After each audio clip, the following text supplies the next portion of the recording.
the womb form the template of who we believe we are, about how we see other people, and our place in the world.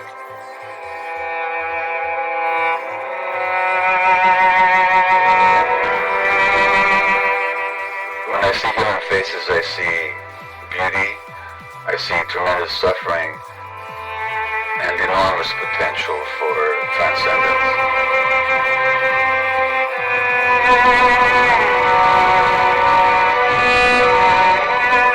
The Greek playwright wrote that the gods created us, human beings, so that we have to suffer into truth.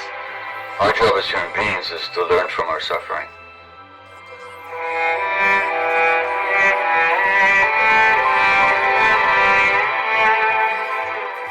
We don't have to keep perpetuating pain for ourselves and inflicting suffering on others. In working with so many people, I've learned that working through trauma can teach us so much wisdom and can reveal the beauty of our existence that because of trauma we had lost sight of.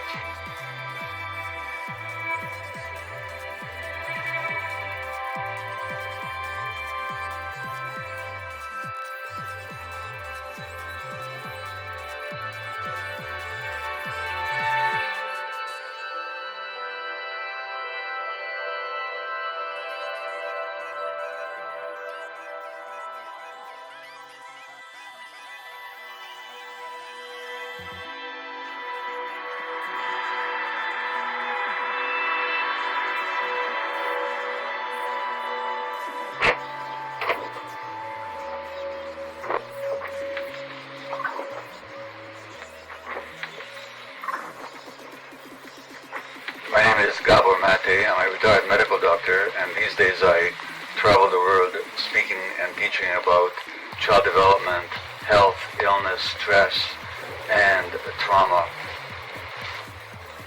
And speaking about trauma is really part of the zeitgeist these days, and I'm very passionate about it for a simple reason.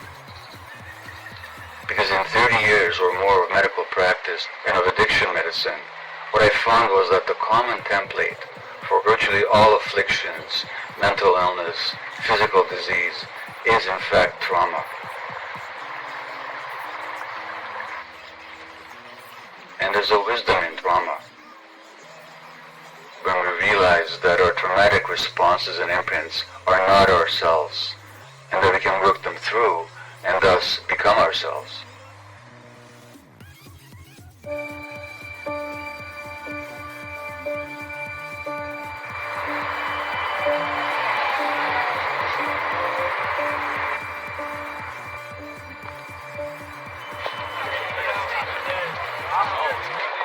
Virtually every week there's a study that more and more people are needing or seeking help for mental health issues.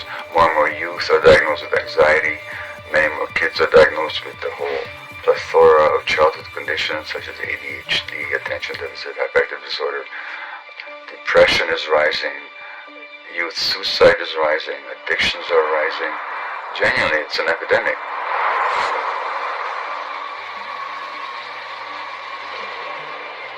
Percent of youth or more are now diagnosable with anxiety according to all the recent studies. That's at 1/5. And those are all the people who are sufficiently anxious to be diagnosed. Well, we're talking about an epidemic. When you grow up in a circumstance like I grew up, you're waiting for somebody to scream at you. You're waiting for something to be thrown. You don't know if you're going to eat. You don't know if you're going to be evicted. So you're constantly anxious and stressed. I used to think this was a rarity. But when I talk to people, a huge number of people have these traumatic experiences as a child that they carry with them. It's like a monkey on your back.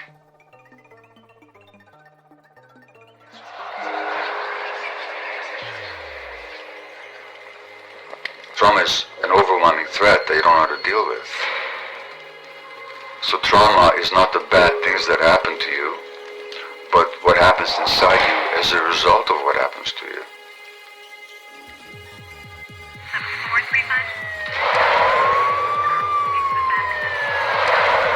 My father was shot and killed on December 25th, 1999. They found his body in someone's front yard. So essentially I didn't have anybody to raise me, so I was raised in the juvenile court system. I've lived on the streets since I was 10 years old by myself. The law didn't scare me, and they could have locked me up. Well, what's the difference? Nobody out here is going to miss me.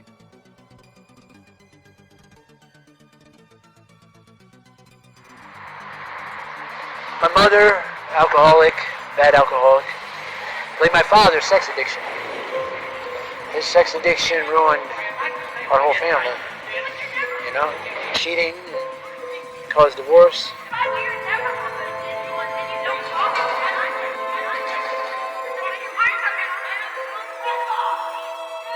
I started heroin at 26. That's what really destroyed me. It just takes the pain away. I tried building my dream so many times. I don't really have a dream no more.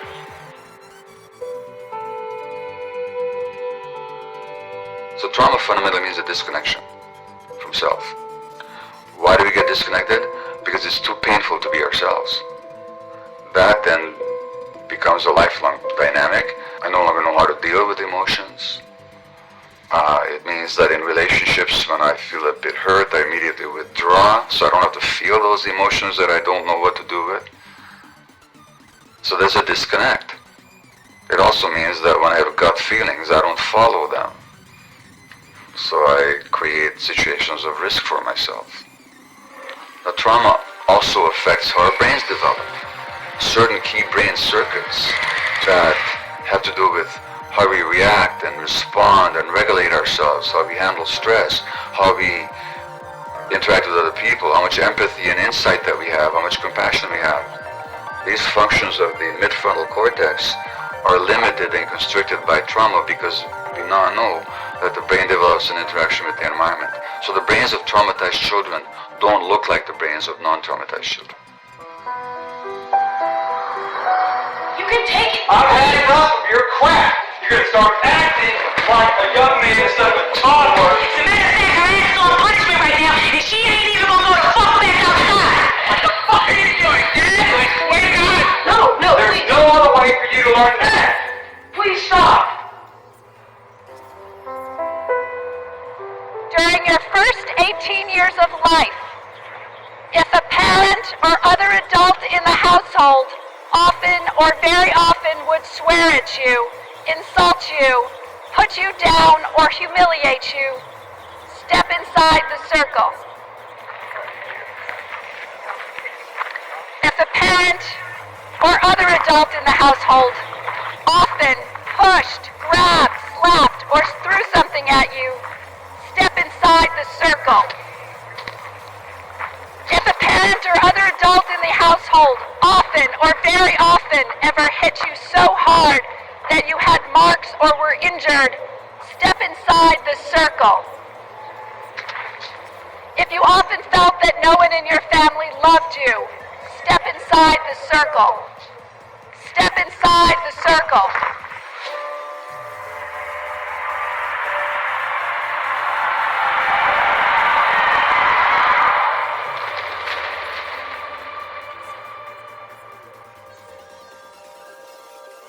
I think society got prison wrong, and they're seeing what's wrong with people instead of what happened to people.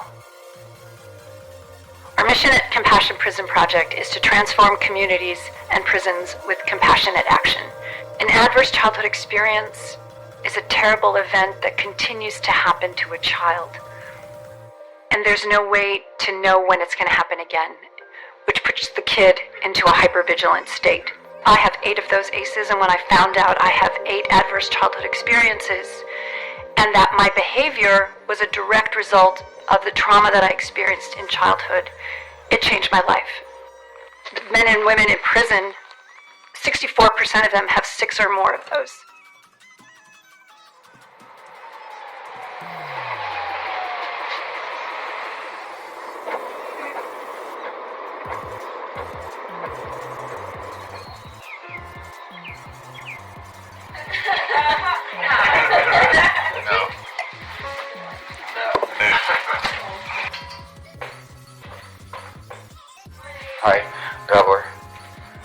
Monique? Hi, cowboy. I feel like I'm in a throne. I want to talk to you guys about why you think you got addicted. About what may happen to you as a child. The way you saw yourself as being deficient somehow. I was kidnapped at 16 and sold off. So that's a trauma that's just something that's in my life that you can't turn around, right? And Kidnapped by who? there's a taxi driver who took me and a girlfriend when we were 16 and held us for 6 months in a motel and sold off my virginity.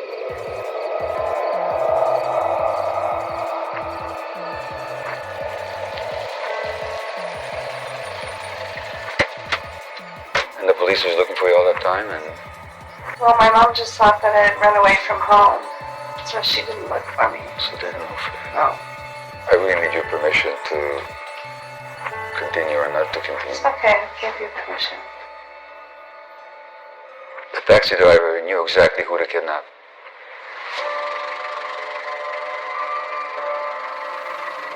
The predator can always tell who is without protection. Anybody hate you as a child? Yes, my father. He would spank us and take a belt to us. Do you remember how that felt to you? Like, I just remember the pain of it, instead of thinking, oh, why did I deserve this? I just remember the pain and the... And how long did that go on for? Well, until I was approximately 16 and started fighting back. So 10, 11 years. Okay. Let's say you're the mother of the 5-year-old, and this 5-year-old is being hit with a belt. And she's in pain. She doesn't understand, you know, and then it just hurts. And it hurts emotionally. Because this man who's supposed to love me is beating me. So when you're being hit like that, there's only two possibilities. My father's a bad person or hates me, or I'm a bad person. So the only protection is to believe that, oh, I'm not lovable. Let's say you're the mother of the 5-year-old. Who would you want that 5-year-old to talk to? Myself. Okay, who did you talk to? Nobody. That's the trauma. In other words, by the time you're 5 years old, you're completely alone. What I'm suggesting really, Alicia, is that your mother was traumatized too. Do you know anything about her childhood? And she was abused as a child as well from an alcoholic father. See, she learned in her childhood not to pay attention to her feelings. That's the only way she could survive. So the reason she didn't know is not because she didn't love you, but because she herself was shut down inside. And so that's what I'm saying, it's multi-generational. Okay? Yeah. Can't pick out who's at fault here. It didn't begin with anybody. It goes on and on and on, from one generation to the next. We were talking about the effects of slavery on our behavior. And I'll be honest with you, I ain't agree with it when I first heard it. But then when he talked about the discipline, I had a flashback of how I used to get whipped with a bullwhip. Naked. I didn't put the two and two together, but I realized, you know, that's how slaves was whipped. Because it was generational trauma passed on from one mother to another mother to another mother, and it passed on to me. I still got marks on my legs and stuff behind that. And I just remember there was no one I could run to, no one could help me. And she just was telling me how much she loved me, and she cried and she beat me with a bullwhip.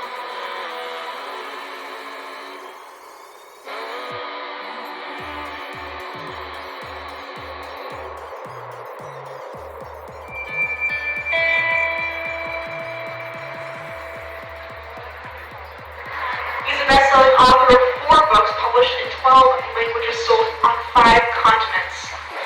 Please welcome Dr. Gabor Maté.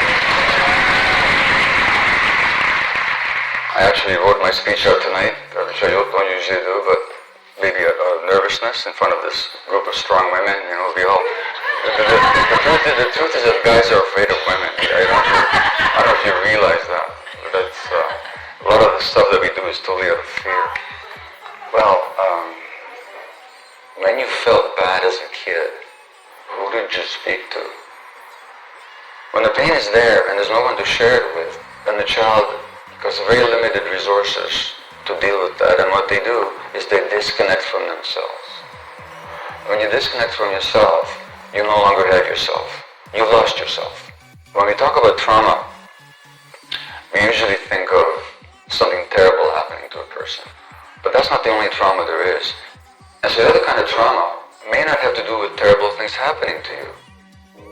Most people look at my childhood and, damn, you had an awesome, childhood, and because I had everything, we come from upper middle class, and in Idaho, and I got everything given to me, but that was their way of parenting.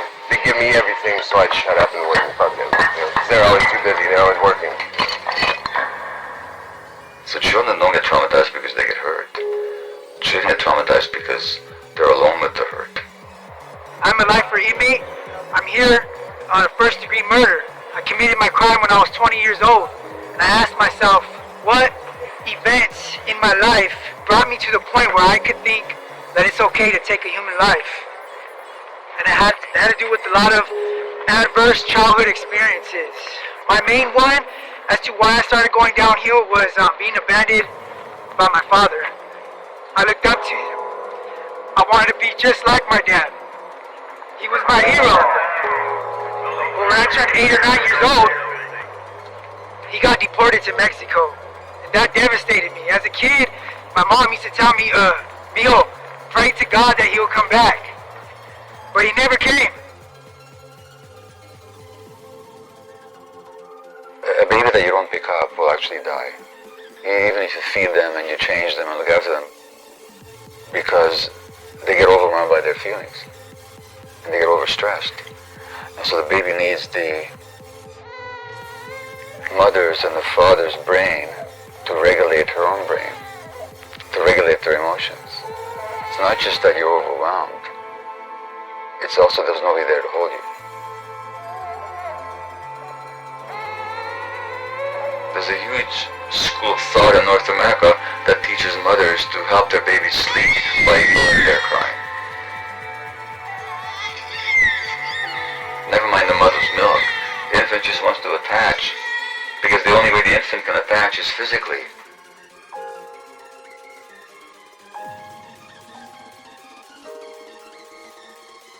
When he's not being held, he's not being attached to. When that's done night after night after night, that's traumatic.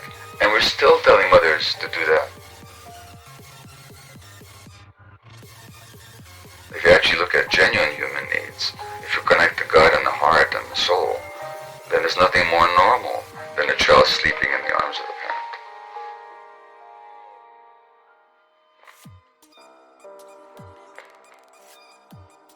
So I've often thought about the sources of my own issues. An infant, 2 months of age, in Hungary, when the Germans, the Nazis, marched into a country and they began to exterminate the Jewish population.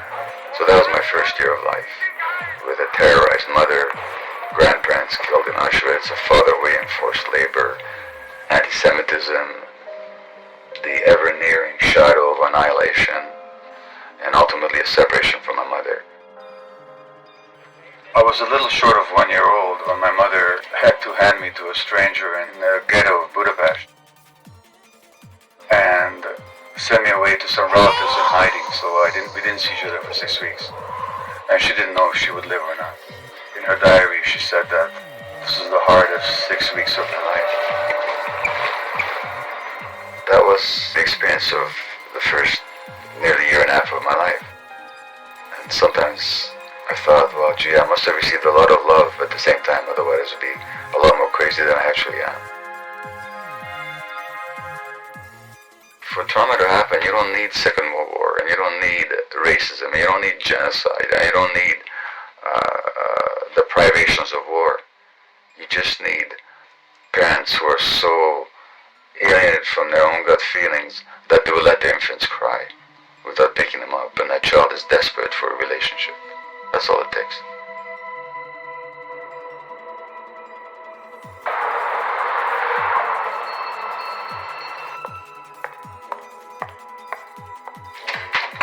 Well, hi. Welcome. Gabor. Welcome, Kapor. Wow. out of you. Thank you. For me, being a drug addict, the deep down need to escape, I think is almost into a more realistic place than the insanity that we see, the chaos we see around us. You know, I just wanted that place all the time. I can really talk for the 37 years I've been recovered and have had slips in the program, quote, AA. And what's the fear?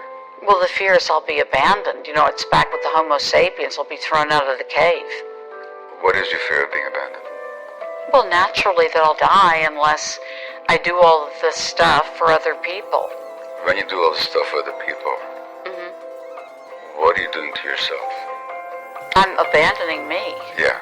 Yeah. Okay. Yeah. So you're actually enacting your worst fear. I was the youngest of 5, very ambitious family, very successful, except everyone's alcoholic. I go in the bar, they're drinking. There's no room for me. It's like, oh, shut up, Allison, shut up. You're wrong, you're wrong. So my job was to be wrong in the family. I'll never forget my mother, saying to me, I just don't understand you. And I was 6 years old, and I thought, my God, if you don't understand me, I'm lost. Allow me to give you another perception of you. You're the one that more than others absorbs all the pain and stress of the family. And then you manifest it. And they can't stand seeing it. So in exiling you, they're exiling their own pain and stress. Right. Okay. As a child, we have 2 fundamental needs. One need that's with us is in infancy, and it's absolute, and it's not negotiable, is attachment. And so the other need, then, is authenticity. Authenticity, therefore, is the connection to ourselves. Because without authenticity, without a connection to our gut feelings, just how long do you survive out there in nature?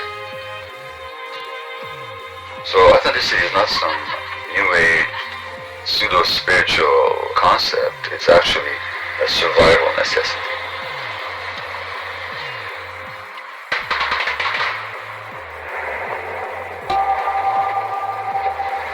What happens if in order to survive or to adjust to your environment, you have to suppress your gut feelings. You have to suppress your authenticity. So normal society does not allow anger, and the child who's angry must be separated. In other words, we have to threaten his attachment relationships on which his life depends, so that he can suppress his emotions. Well, that child, if he learns the lesson well, will disconnect from their anger. And then he's a sitting duck for depression, mental illness, or for physical illness. Okay, so kid is angry. Well, how about helping him move through the anger to learn how to modulate it? Not to repress it, but to learn to become friends with it. We don't want people who are not angry. We want people who know that anger doesn't have to be destructive. What were you pushing down when you were depressed? Get the fuck out. Anger. Right. You were pushing down your anger. Rage. You were pushing down your anger, right? Yeah. Can you see how why, for a 6-year-old, it might be a really brilliant idea to push down the rage? Yeah. Why? For survival. Exactly. You talked about your many failures. I just want you to pick one. The fear if left on my own, I won't get out of bed. I've done that before. And you regard that as a failure? Falling apart, I regard as a failure. You regard that as a failure? Right. Okay. So your failure is that you got depressed and, as you put it, you fell apart. Is that the failure? Yeah. Just identify the age that you first recall being depressed at. Probably about 6 or 7. How old are your kids now? My oldest daughter's 33, my son is 30, and my youngest daughter's 27. Okay. Choose one. As a thought experiment right now. And I want you to imagine them at age 7. Let's say they get depressed. Would you go to them and say, You are a total failure. Of course not. Why not? Notice you're calling yourself a failure. I'm going to say something radical to you. Okay. The depression was a major success, not a failure. Okay? No, I know that sounds ridiculous, but... No, I'm listening. You're telling me that having that pain showed me deeper inside of myself how I was abandoning myself. Precisely. So maybe you want to stop calling it a failure. Mm-hmm. You go through your whole life like that and see how everything that you judge about yourself actually served a purpose at the time. Yeah. Yeah. Mm-hmm. Really, isn't it simple? It is simple.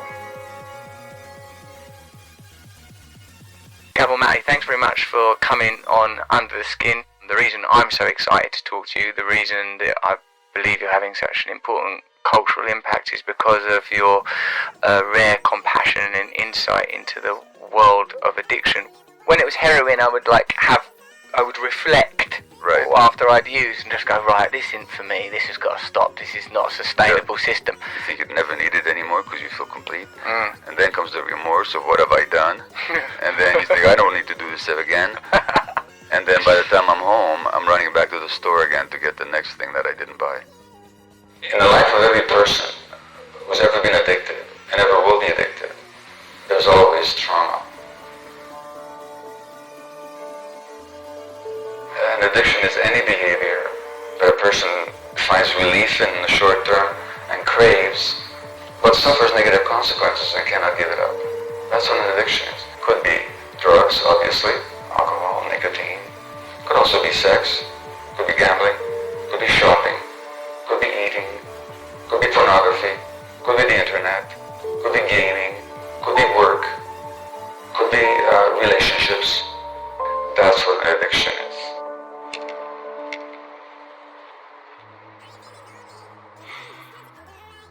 First issue is not why the addiction, but why the pain.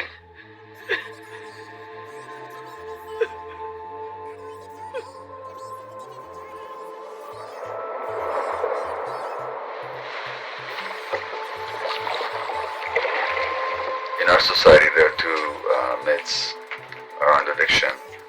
The pernicious one is the belief that addiction is a choice, and that the decisions that arise out of addictions are therefore a matter of individual culpability. And so therefore, addicts for the most part are punished for being addicted. Now, the other belief around addiction, but still misleading, is that it's an inherited disease. It's a biological disorder of the brain. That belief is more humane, much more than the choice belief, because at least if somebody inherits a disease, they're not to be punished for it, but they're to be provided with treatment as with any disease. However, it's also misleading, because it ignores why people really get addicted, which has got nothing to do with disease. It's among the normal human responses to trauma. When people are suffering, they want to escape their suffering. That's normal.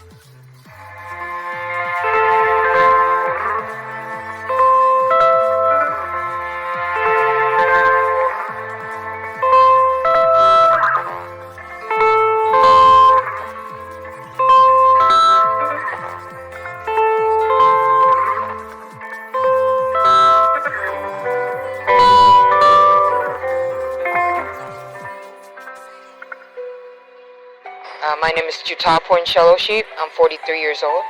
I come from a family of Thai restaurant owners. I moved away when I was 14. I was never good enough.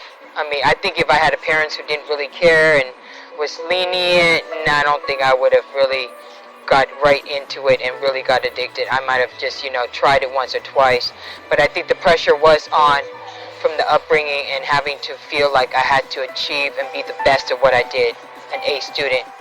And so when I moved away, I really wanted to prove not just myself, but to them that I was more than what they saw. I did apply to Stanford University. That was my number one choice. I was disappointed I didn't get in. And San Francisco State University was my second choice. And while there, I did do the same things that I was doing when I was in high school, playing for the NCAA, singing choir. with doing so many things, pledging sororities and being different club members. I'm saying I was just trying to find my way in the world.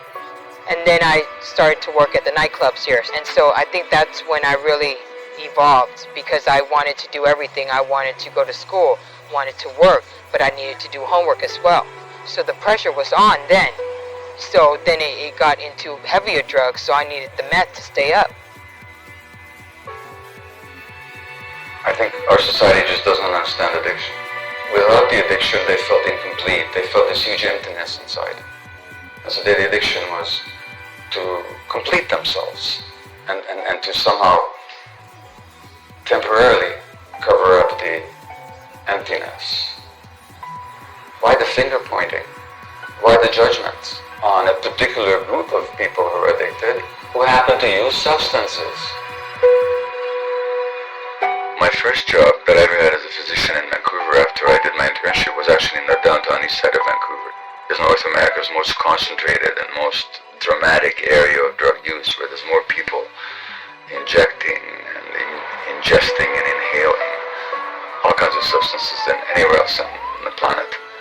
And I go to this old broken down hotel with cracking paint on the walls, and there were strange people walking in and out, and I felt totally at home right away. And after 2 years, I shifted my full-time work to the downtown east side.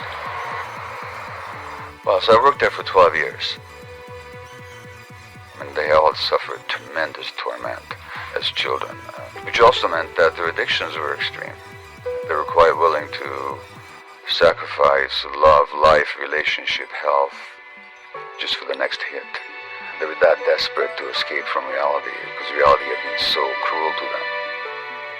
We were dealing with people with severe infections. They would inject drugs that would give them abscesses, not only in their skin or their muscles, but also in their brains, in their spinal cord, in their joints. So they have to be hospitalized, which is the only facility where you can deliver IV antibiotics several times a day. But they were users, so they'd be always absconding from the hospital and even using the IV lines to inject through. So inevitably they'd be kicked out of hospital, which means that their life-threatening infections would be untreated. This is how I met Joey Carter. I think I pushed him across an intersection once in his wheelchair. Maybe that's the first time we actually met. And you helped me out, and he said, "What are you doing? Enough's enough. I'm going to admit you to CT. Are you going to go there?" And I was like, "Well, what about my addiction?" And he said, "Well, what are you using?" And I said, "Well, I've been using morphine and mescaline." I said, "How many will you give me a day?" He said, "As many as you have in your pocket."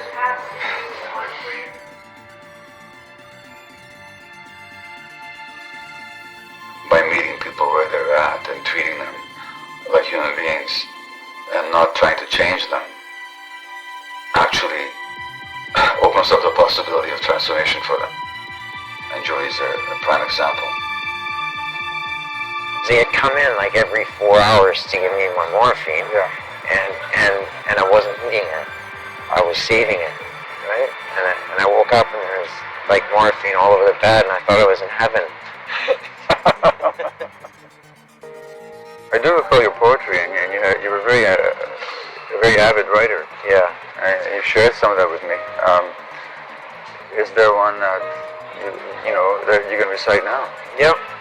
It goes, "I misbehave when I crave to push the venom in my veins. I lose all control of my inner soul, and my demons hold the reins. I deceive whoever believes, I twist their open trust.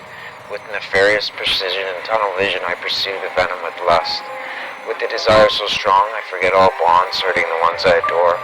And even though they love me, they move on from me to let me fight my war.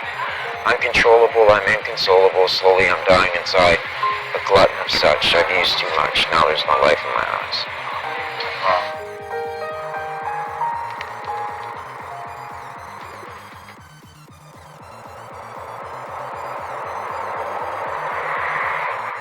I want to talk to you guys about why you think you got addicted. Like, what did it do for you in the short term that you wanted, that you appreciated?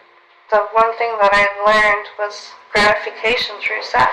Like, it would pay my rent, it would pay my food, it would pay my clothes. but it was also feeling loved, right? Feeling loved, right. Having that desire for somebody to care and want you. I wouldn't be able to have a sexual relationship if I wasn't using, because I couldn't feel anything towards the other person.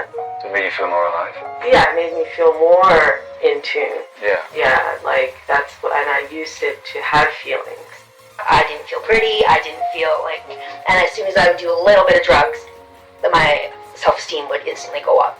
I did so much sports and was on such a strict schedule that when I started to use in like grade 8, grade 9, like I was free. So freedom, sense of aliveness, completion, self-esteem. These are all wonderful things, aren't they? When they talk about addiction being a bad choice, they know it isn't. It's actually a solution to a problem. If we understand that the addiction is not the primary problem, but really a response to trauma, then it becomes obvious that in order to heal addiction, you have to heal the trauma. But it means that you see the wound that's driving that person.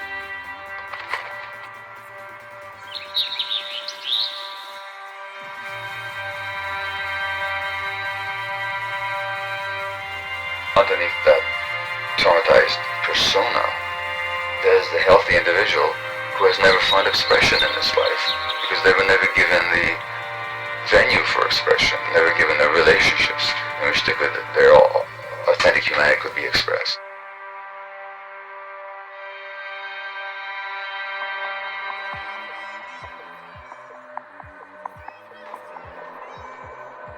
Are we free? Are we conscious? Are we making a decision based on full awareness? Or are we driven by unconscious dynamics that we've inherited or that we developed as a response to childhood trauma? Well, insofar as we're not conscious, we're not free.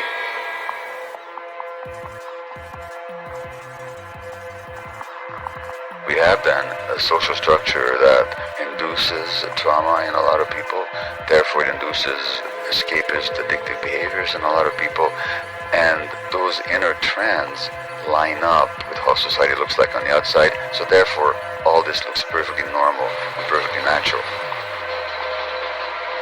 Fundamentally, the message is that with our minds we create the world. So if I have a worldview that the world is a horrible place, then I want to live in a world where I have to be aggressive, suspicious, competitive, and make myself as big as possible so I don't get eaten. So I have to be grandiose and cunning, because that's the world I'm living in. And these are the people that our society rewards with power.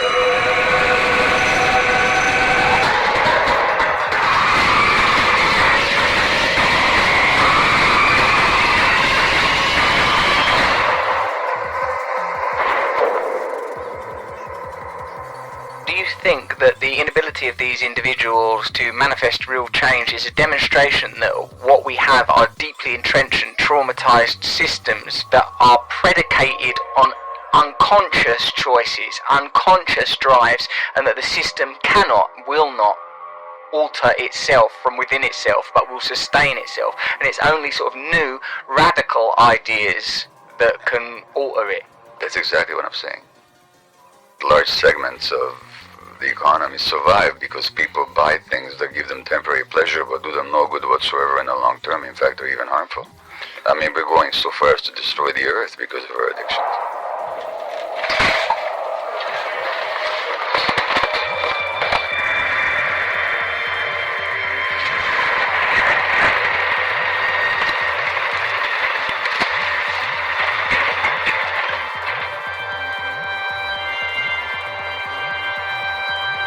The disconnects from the body of the earth really has to do with the disconnects from our own bodies. The two are together.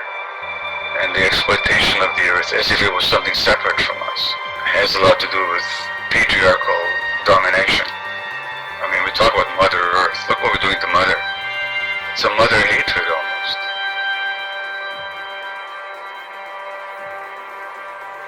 It speaks to a blindness and a passivity, which itself is a marker of societal and collective trauma.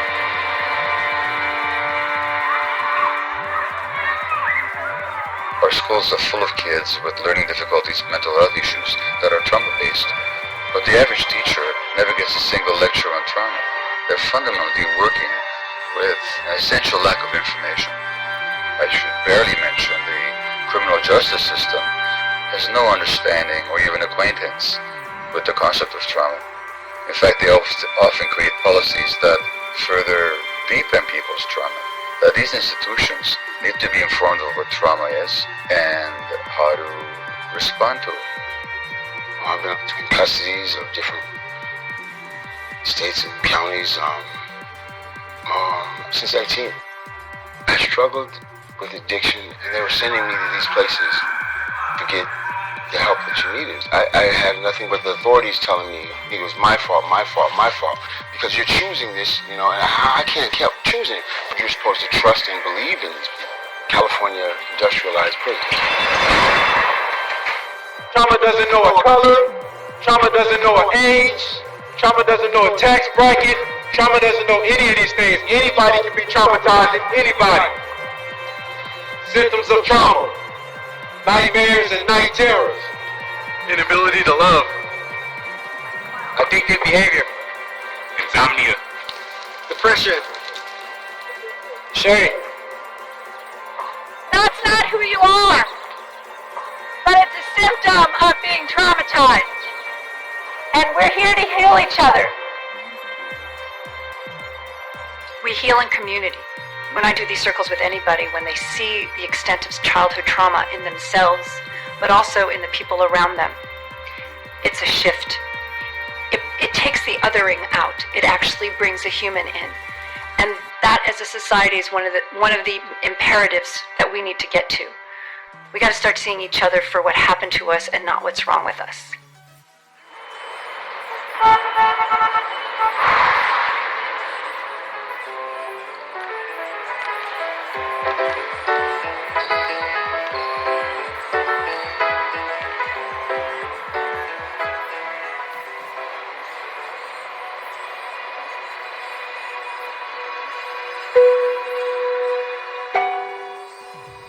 My name is Romy Nottage. I am the Senior Director of San Francisco and Social Innovation for Downtown Streets team. That is changing the lives of people who are currently homeless through the dignity of work. Labeling people as just drug addicts, it's deeper than that. They probably at a younger age have been reinforced that their value is not as significant as others. The pain is the root cause of people trying to feel comfortable in this world. Using street drugs is a method. It is a behavior to support something that is uncomfortable.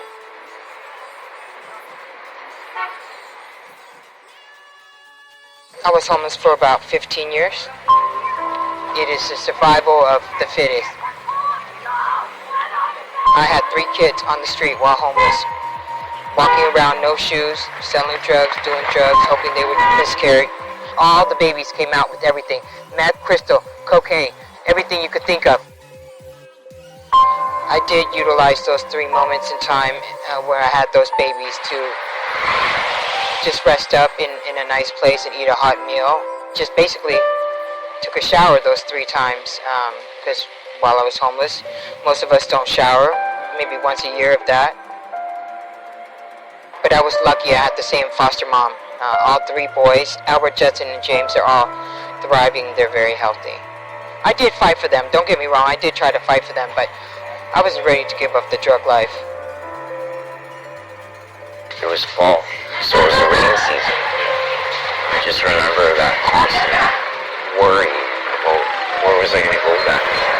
Would I find shelter? Because there's nowhere to go, right? The people that did love me just said, you know what, we're not going to stand by anymore while you kill yourself. We can't do it. It's hurting more. We're dying a harder death than you are. And they just scattered from my life. I was utterly alone.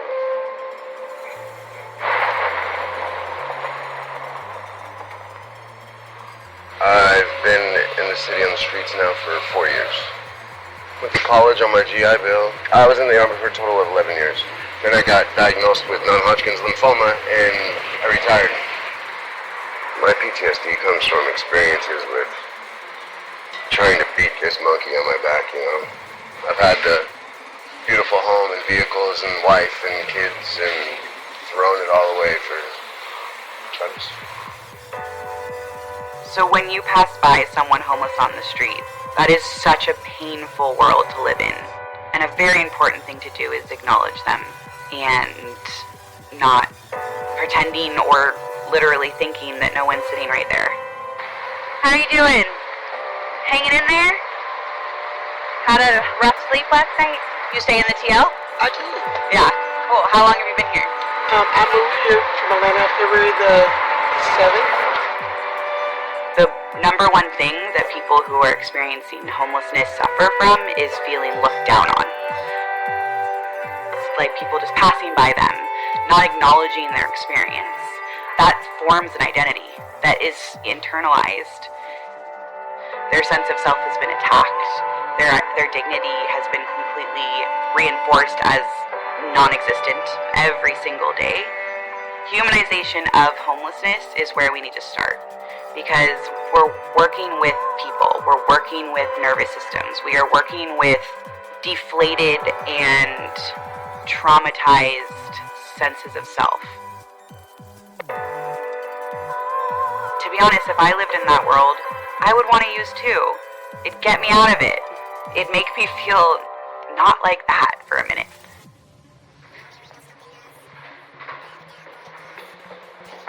Hey, Dwayne, you home? It's Tessa. Hey, how are you? How are you? I'm Tessa. I'm a harm reduction specialist at Abode Housing Services. I help people move through the pain of their addiction, regain dignity. Oh my gosh, your place looks amazing! I took this job because of the harm reduction approach where people get housing. You don't have an agenda, you must do this or that in order to access housing. You're worthy of housing because housing should be a right. When people get housed after they've been outdoors for 7, 15, 25 years, whatever the number is, you're alone. You don't have survival to do. So this is when I'm starting to see everybody's pain start surfacing. And people are starting to have, more challenges and emotional challenges than they did out on the streets. Dr. Gabor Mate, when I found his teachings, and specifically the realm of the hungry ghost, kind of changed my outlook in life. I'm very dear to this work.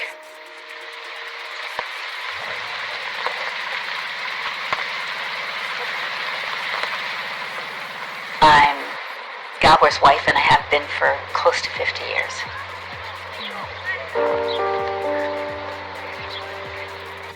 I met Gabor in October of 1967 when I was a first-year student at UBC. I saw in the student newspaper that they were looking for cartoonists, and I draw. I walked into this small room, and he's sitting there reading a book, and I said, my name's Ray. I'm supposed to draw you. Would you mind just sitting there? This is it. I did this before I knew who he was, before I'd had a conversation. What a mysterious guy. Dark, intense. He was so interesting to me. I've always been a rebel. In communist Hungary, in grade 6, my teacher wrote in my report card that you should watch it because he incites the other students. But so that tendency to resist arbitrariness, what I'm being told and what the official line is. So I'm really not one for groupthink, and it really helps me to see through all kinds of nonsense that people accept without questioning. On a personal level, I'm also a contradiction. My longing is really a sense of being excluded from something, a sense of impossibility even, and I very easily go there. I mean, that is my baseline. Very early in my meeting with Gabor, I saw clearly the light that he was and the dark that he was. So I saw brilliance and I saw real, I guess trauma is the word I'd use now, but I didn't know then. To me it was dark. And of course by then I knew he was directly had been in the Holocaust. But it was going to be my job to heal him, to bring out that light. I really believe that the purpose of marriage is to actually go back to the original trauma, which comes from the family. I married a man who was so much like my father. My scientific interest as well has been having to deal with my own trauma. Because in my 40s, I was a very successful physician, and I was a national columnist for a Canadian newspaper, and I was the head of the palliative care department at a major Canadian hospital, and I was depressed and alienated in a difficult marriage, and my children were scared of me, and I didn't like being alive.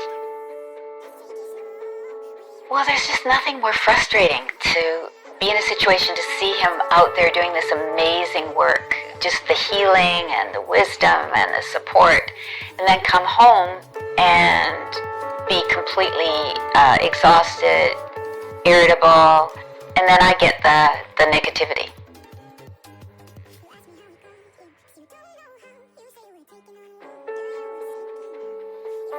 I have to be me. I have to be authentic. My nervous system is so wired that if I'm not authentic to myself, I'm sick. I have a stomach ache. I can't sleep. I'm anxious. And it's usually here. It's usually something in this dynamic. Yeah. Right? Well, when I would compulsively shop for compact discs and lie about it, we would get neck aches. And after a while she figured out, if I got a neck ache, this guy's lying to me. He doesn't get away with anything. Yeah.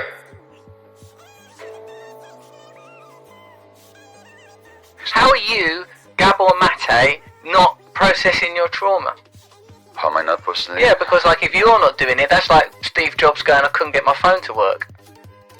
That's another traumatized person, by the way, Yeah. whose cancer has everything to do with the childhood trauma that he experienced. But that's another book and another story. So you sort of a bit like in The Matrix when Neo sees everything's made out of numbers. You look at people and you see all their trauma and damage. That's what I see. Until I realized that I was traumatized, which really wasn't in my late 30s and mid 40s. And I began to realize that it didn't have to be this way, that there were reasons for it, and I started looking for those reasons. So I started waking up fairly late in life. I was a driven workaholic doctor. Now, why was I a driven workaholic doctor? Because the message I got as an infant is that the world didn't want me. Now, how do you deal with not being wanted? You make yourself needed. So if you're traumatized and if you don't think you're lovable, my God, go to medical school. Now they're going to want you all the time. When they're dying, when they're being born, every moment in between. And that's highly addictive. Because you get the validation all the time. A lot of people that go into medicine, the last thing they want is to be open and vulnerable. In fact, what they want is the authority of the white coat and the stethoscope. And medical school is very hard on people. You might look at it almost as a selection process that weeds out the people that are too vulnerable. The long hours, the deference to unreasonable authority, the stress that you are willing to subject yourself to. And these are the people that, like me, become physicians. So that selects out against the vulnerable. I went to medical school here at UBC. At that time, we did not get a single lecture of trauma. We did not even hear the word. They still don't hear the word trauma in medical school.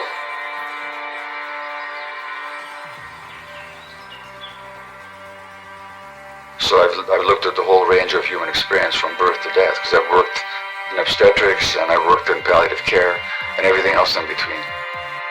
The modern medical paradigm in practice separates mind from the body, and it separates the individual from the environment. So when you look at that there's an epidemic of asthma right now in North America, more and more kids are being diagnosed with it. It's all about, or largely about, the increasing stress in our society. So it's a cultural manifestation. And this is completely missing in medical practice. If you look at Black Americans are more likely to get prostate cancer and more likely to die of it and not because of lack of medical care. But maybe there's something about being a minority in this particular culture that is so highly stressful that it deranges the immune system. If you look at the asthmatic Afro-American woman, is that asthma a manifestation of her own pathology? Or is it reflecting a social malaise? Which means the emotion, whatever you experienced, probably suppressed rage or shame, whatever you experienced, actually affects the physiology of your lungs. Medicine is very interesting that way. If you go to a dermatologist with an inflamed skin, what kind of cream are they going to give you? Anybody know? Steroid cream, right. If you go to a rheumatologist with an inflamed joint, what medication are they going to give you? Steroid very often. If you go to a lung specialist with asthma, what kind of inhaler are you going to get? Steroid.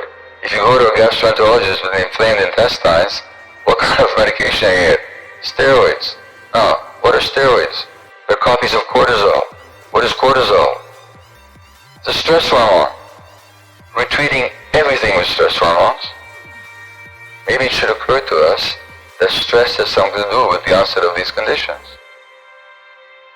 The fundamental problem is capitalism, or I should say materialism. As long as research is driven by the profits of pharmaceutical companies, what's going to drive the education of physicians except the profit motive of pharmaceutical companies?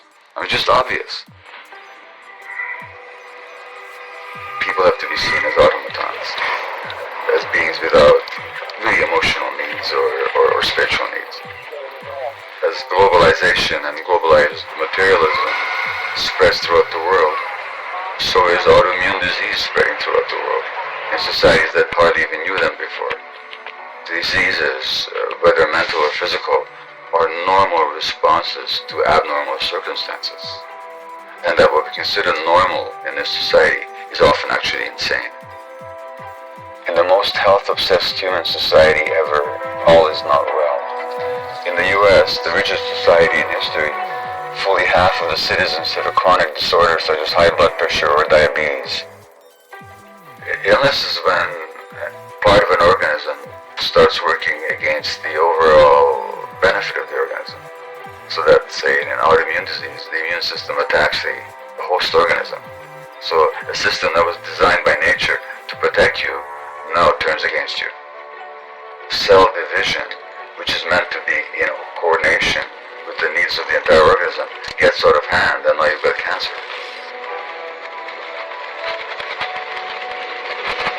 The search is always to find out what's wrong with the individual cell, or how do you kill the abnormal cells. So the treatment is restricted to the biological plane. We either cut it out, or we poison it, or we burn it. That's our approach to treating cancer. Most chronic illness is a way of the body saying no when the person suppressed their nose in order to fit in. I'm saying is that when an illness comes along, we can just look upon it as a nuisance to get rid of and an enemy to fight. Or we can say, okay, well, it's here now, what's the teaching? Which just doesn't mean that we don't accept treatment or we don't do our best to heal. But that as part of that healing process, we actually ask ourselves, what does this mean about my life and my relationships, and particularly about how I treat myself? What is the teaching?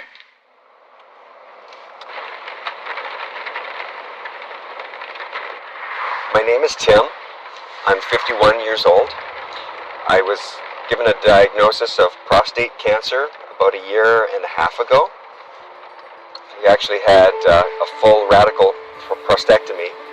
So that means the whole removal of my prostate, which was no walk in the park. It's quite an extensive surgery.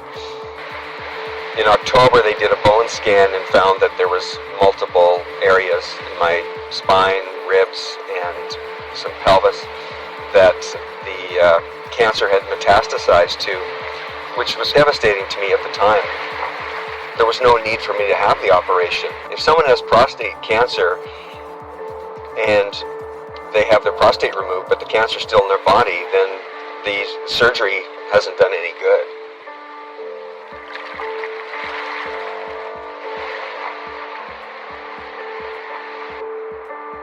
there was no root cause analysis of why I got it.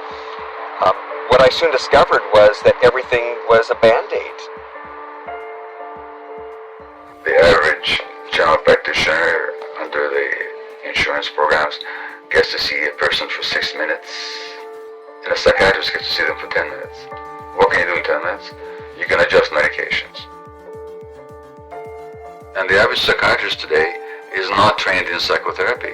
They're trained in what's called biological psychiatry, which fundamentally means altering the biology of the brain by handing out prescriptions, which never get to the heart of the problem.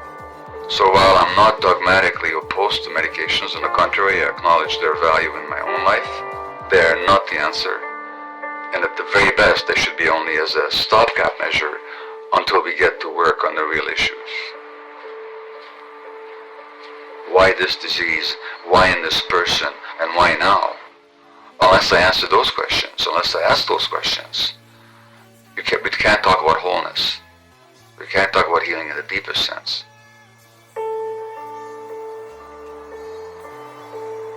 I grew up in a family with a father who was very angry and never even realized it, because for me it was just natural and normal. As a kid, I didn't know any different, and I was very scared. Anytime I acted out in anger, it always backfired, so I could never express that anger.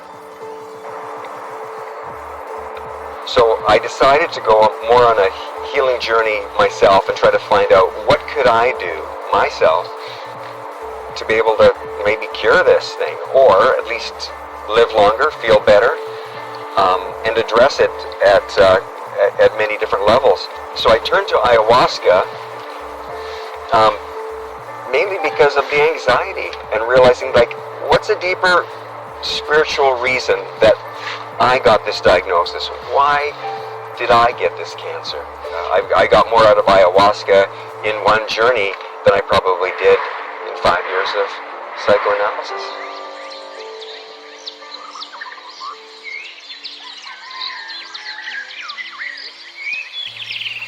What I know about ayahuasca and the healing of addiction, ayahuasca being an Amazonian brew, which has got psychedelic qualities, it can induce visions and deep experiences.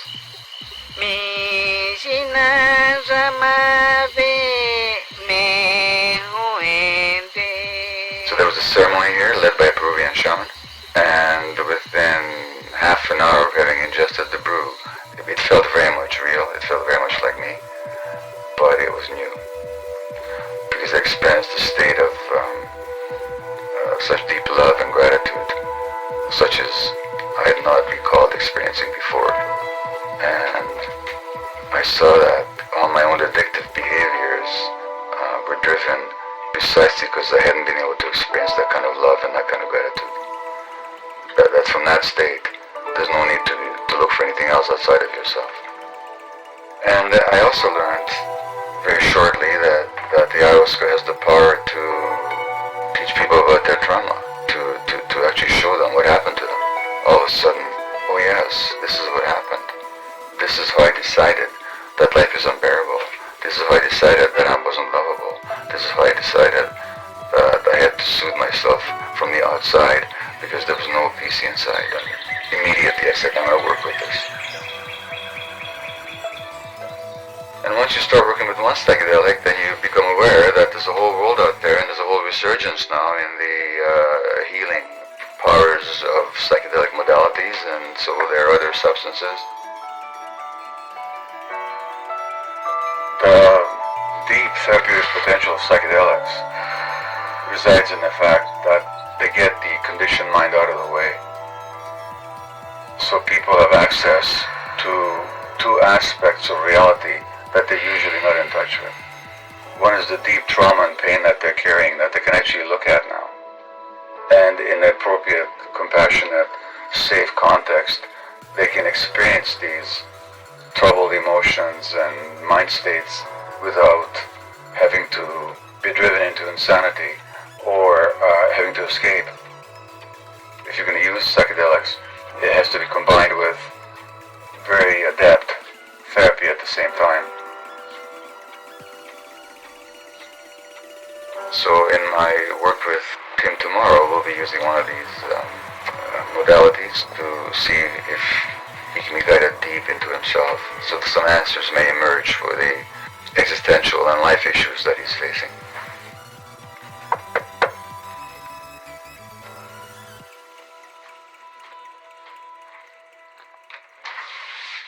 Hey, Tim. Hi, Gabor. Come in. How are you? Good, thank you. You all set? Yeah, I'm all set. Okay, come on in. The medication will take about half an hour to take effect. When you're ready, just ingest it. You've been diagnosed with prostate cancer. Correct. And stage 4 means that it's spread to elsewhere in the body. Yes, it's spread to bone. Places in my spine, pelvis, and ribs. In my view, people that develop cancer tend to be nice people who are more concerned with the emotional needs of others than their own. They have a hard time expressing healthy anger. And also they have this belief that they must not disappoint anybody. How do you feel when you perceive that somebody is not seeing you, is not listening to you? I felt very sad. And probably a bit of a tinge of anger there too as well. Yeah. So how about we rephrase that? Anger. Yeah. I felt anger. What do you feel in your body when you say those things? Just checking with your body. What's happening there? I feel a little bit energized from it. Just saying it. Yeah. Absolutely. I feel a little bit more awake. So notice how you deprive yourself of energy.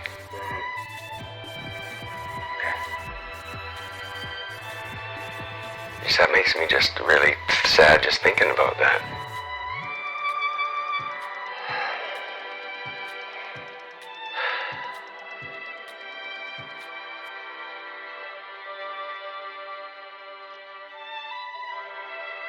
Man, it feels good to feel.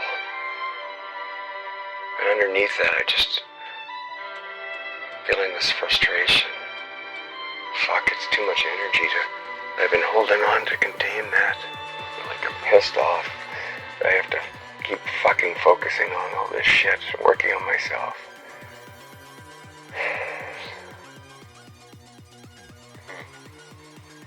I'm fucking tired of it. So what is the thing that you need to keep in mind of? By trying to figure everything out. This little boy that just wants to be loved and accepted unconditionally. It wasn't. And so he's had to figure out how to be accepted and loved by others, and even my internal judge. I was a little brat when I was angry.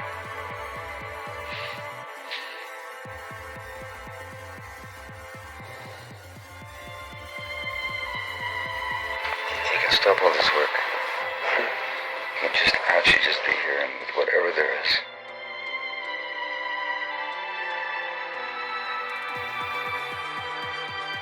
See, as long as you don't allow the fear to be there, you're going to be always working to get rid of it. That's what the work is all about. All the work that you're doing. And then you're going to keep working to make yourself acceptable and always nice and dutiful and all that.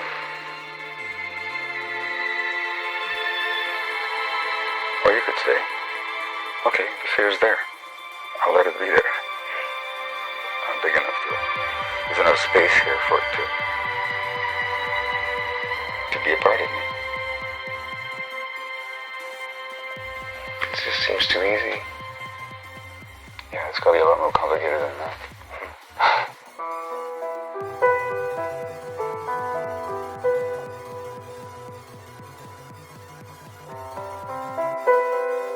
I developed a method of therapy or exploration with people called compassionate inquiry. The essence of which is the belief that the truth is inside all of us. We just have to ask the right questions to help people arrive at the truth. That clenched jaw could speak, what would it say now?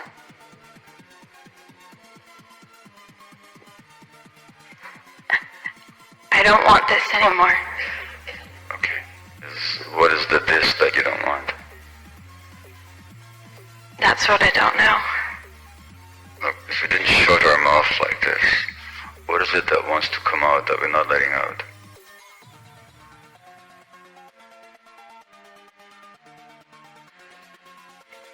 Rage? Yeah, that is the inquiry. How do you feel about that? I think there's a few feelings associated with that. I'm not buying that one. How do you feel towards it? How do you feel about that? I'm a part of you. How do you feel about that? What comes up right now? Shame. Thank you. What are you ashamed about? Do you know? That it is a weakness. And you must not be weak. Correct. Because if you're weak, then what? I won't be able to take care of those I love. So you located it, it's here in the chest area. Just put your attention on it right now. I'm looking at this blockage or sense of blockage, okay? What does it want to say to you? It's not a word, it's soothing. It's soothing. Yeah. Desiring. That it's wanting soothing? Yeah. If you're in touch with this sense here that you just identified, how familiar is it to you? Oh, very. How far does it go back? 7. That's when I lost my mother, but it was present before that. Okay. So what does it need from you? To be held. To be held. Yeah. Like your mother might have held you. Yeah.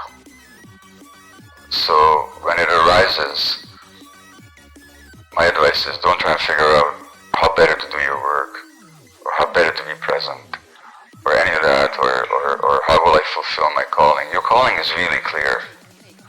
But this part of you, guess what? Needs to be heard and seen. Alrighty. Okay? Yeah? That makes sense. That's good. Any questions? I think I'm just supposed to feel right now. Oh, that's good. That means you're paying attention. What do you called you something? Oh yeah, He called you a monster. He's right? called me delusional. How do you feel when he calls you a monster? I mean, I feel hurt. I feel angry. Okay. So what if I said to you, you got beautiful green hair? How would you feel about that? Laugh.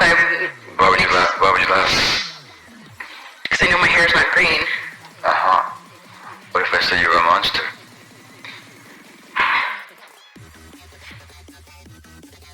The feeling of the anxiety was so strong that I wanted to end it.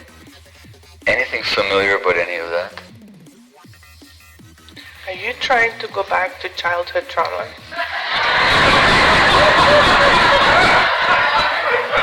Who? Me? You see that you developed a belief that I can't be touched, nothing can touch me. Mm-hmm. Guess what happens when you get sick? Mm-hmm. That defense is now destroyed.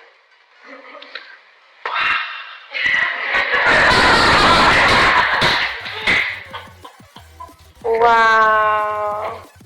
I ask people to tell me some recent episode when they're upset with somebody with their lives. And something that they're open to sharing. So it doesn't have to be anything sordid or something. But just something, whether it's your spouse, partner, the bus driver, I don't care. Sure. A friend. Okay, so what happened? Describe it? What happened, yeah. Alright, there were a number of issues in my home, and I had hired someone to do these things while I was gone. Okay. And I came back and none of them were fixed. Okay. And your emotional reaction was? Anger. Anything else besides anger? I was disappointed. Disappointed is sadness. Let's go with that. Yeah. Okay. So I'm going to ask you a silly question. What were you sad and angry about? Well, angry that someone had made commitments to me and not fulfilled those commitments. What does that mean that they didn't fulfill their commitments? Meant that they didn't care about me. They didn't that they didn't respect me. So they didn't care about you and didn't respect you. What kind of person doesn't get cared or respected? I don't know. Someone who doesn't deserve to be cared for or respected. Exactly. Are there other reasons why this other person might not have done the work that has nothing to do with him or her not caring about him or not respecting him? So what other reasons might there be? He had a flight delay and got caught on Puerto Rico during a hurricane. Yeah, he's got ADHD. Yeah. He can't follow through. And any number of possibilities. Yep. Now, of all the possibilities that you've just outlined, including that they don't care about you or respect you, which is the worst one? The one I immediately defaulted to. So let's notice something. I should say we, because we're all like this, we don't respond to what happens. We respond to our perception of what happens. Right. Okay? That's what the Buddha said. It's with our minds we create the world. Number 2, of all the possible interpretations, we choose the worst one. Thirdly, what I just said isn't true. We didn't choose it. It's not like you went through all these possibilities and you said, it wasn't multiple choice and I chose option D. Oh no, he doesn't care about me. He doesn't respect me. You didn't do that. Your brain jumped there automatically, right? Well, the question is why? First time in your life that you felt hurt and angry that when you perceived somebody didn't care about you or didn't respect you? It's not the first time. Very good. And most people I talk to, it goes back way back. Yeah, this goes way back. Into childhood. Okay? And that's what trauma is. We don't respond to the present moment. We respond to the past. So who's the one that doesn't care about you and who's the one that doesn't think you're worthy of respect? No, it'd be me. It would be you. Yeah. So that's a learning. And that's the beauty of healing. Is that when you reframe things and you actually see the source within ourselves, all of a sudden, that's liberating. Because guess what? If you're feeling that way because this guy did this or didn't do that, that makes you a victim. Yep. But if you see that you're the source, now you're powerful.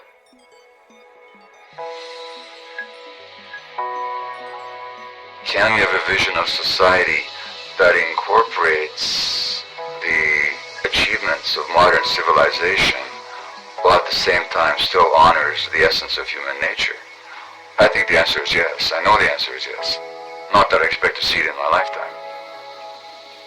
We need trauma-informed medical care, trauma-informed education, and trauma-informed therapy. Everybody that has listened to talk or read his book always said to me, I don't feel like I'm a bad person anymore. I can see their heads higher. Yeah, they're still using substances, but something inside of them is starting to change. That's their shame is kind of dissipating. Without me stumbling across his work, I tell you, I would have been a different person.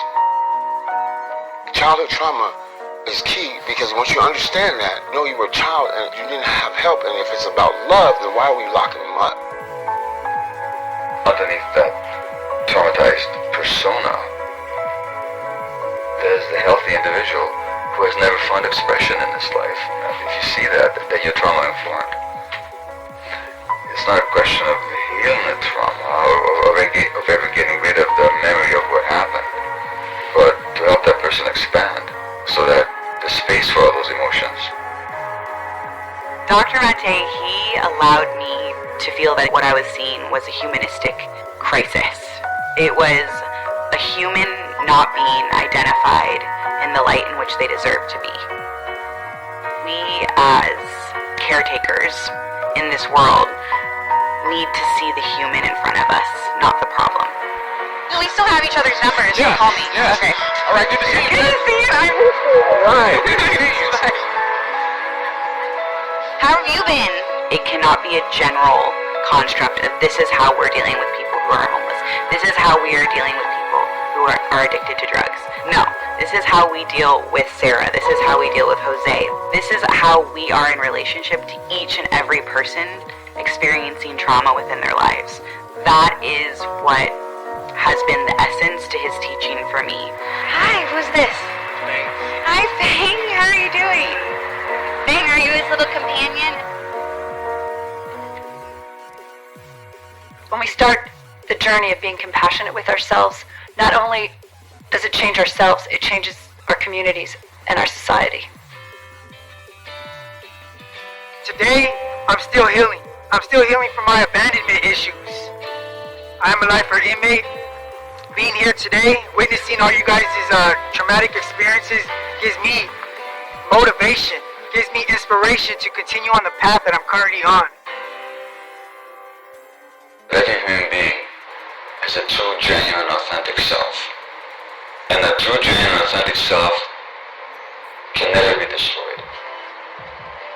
When people say you have a second chance in life, today I know what that means.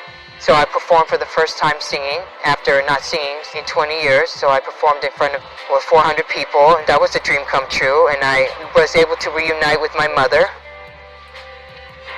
When God blessed me with this son, my 4-year-old boy, Douglas, I made a promise to myself and I said, listen, I want to be a mom. I want to be a good mom. And the baby's dad is also with me. He's my babysitter. I've been clean for the last 10 and a half months. Because you did. You made a difference in my life. Thank you for being in touch.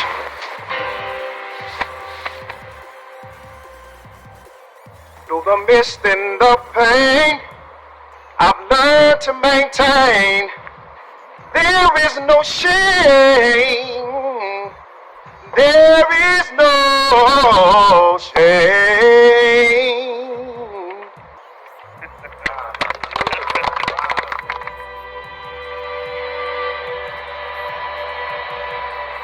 I am happy to say now that through my own healing, after being off my medication now for 6 months, I've got a remission.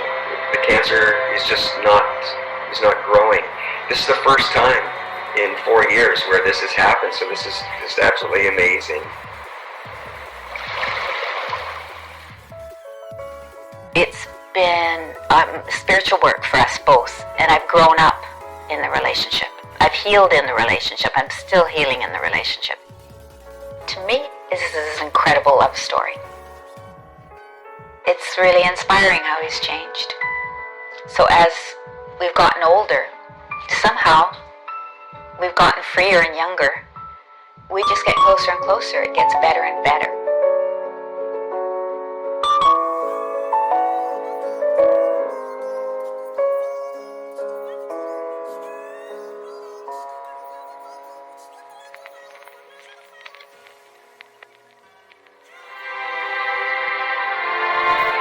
It's through a dynamic, emergent process of confrontation with the truth that solutions will arise.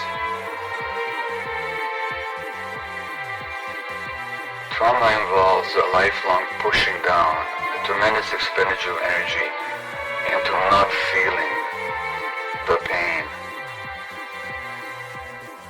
As we heal, that same energy is liberated for life and for being in the present. So the energy of trauma can be transformed into the energy of life.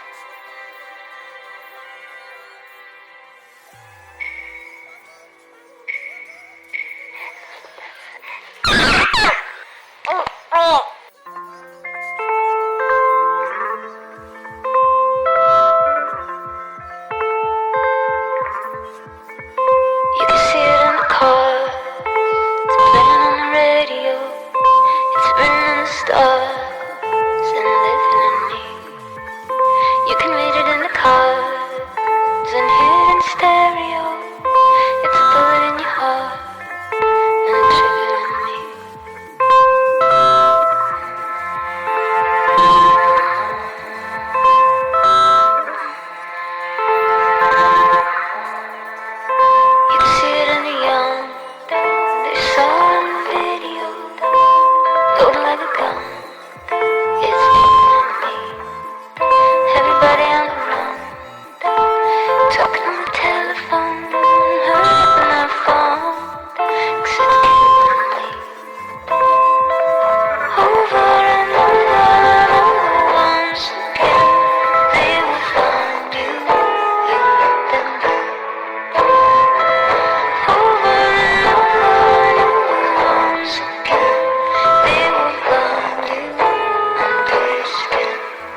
does it matter? It's mind over matter. When it's all over, nothing is over.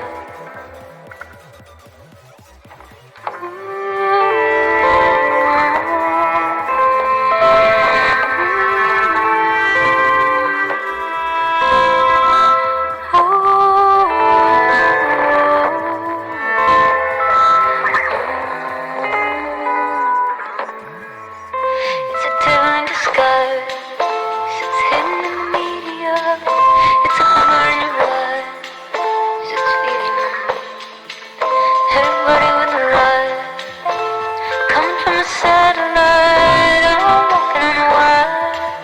Keep following me. Over and over and over once again. They will find you. You let them be. Over and over and over once again. They will find you under your skin. The way that it's working, you know it's not working. The way things are going, where are they going? What does it matter? It's mind over matter. When it's all over, nothing is over. The way that it's working, you know it's not working. The way things are going, where are we going? What does it matter? It's mind over matter. When it's all over, nothing is over.